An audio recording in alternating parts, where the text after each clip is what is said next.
Hi friends, இப்போ நம்ம பார்த்துக்கிட்டு இருக்கிறது தஞ்சை பெரிய கோவில். இது தஞ்சாவூரில் இருக்குது.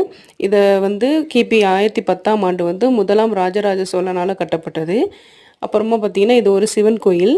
இப்போ கோயிலோட அந்த சிறப்பு என்னென்னு பார்த்தீங்கன்னா, அதோட விமானம் 216 அடி உயரம் கொண்டது பார்த்துக்குங்க. அப்புறமா அதோட நந்தி சிலையை ஒரு பெரிய கல்லால் ஒரே கல்லில் செதுக்கியிருக்காங்க. இதுதான் அதோட பெரிய சிறப்பு. அப்புறமா கோயில் கருவறையில் சிவன் லிங்க வடிவத்தில் காட்சி தராரு. அப்புறம் இதோட சிறப்பு கட்டடக்கலை, சிற்பக்கலை, நம்ம கல்வெட்டுகள் இதுக்கெல்லாம் புகழ்பெற்ற கோயில் இது. தமிழ்நாட்டில் ஒரு சுற்றுலாத்தலத்திலேயே ஒரு முக்கியமான ஒரு இடம். இந்த கோவிலோட கோபுரம் பார்த்திங்கன்னா, மத்தியானம் வெயில் டைமில் கூட அதோட நிழல் தரையில் படாதான். அதுதான் இதோட முக்கியமான சிறப்பு. அப்புறம் நீங்கள் போகிறதா இருந்தால் ஈவினிங் டைமில் போங்க. பார்க்க ரொம்ப நல்லா இருக்குது. நீங்கள் கண்டிப்பாக இந்த இடத்த போய் பாருங்கள். ரொம்ப நல்லாயிருக்கும். தேங்க்யூ.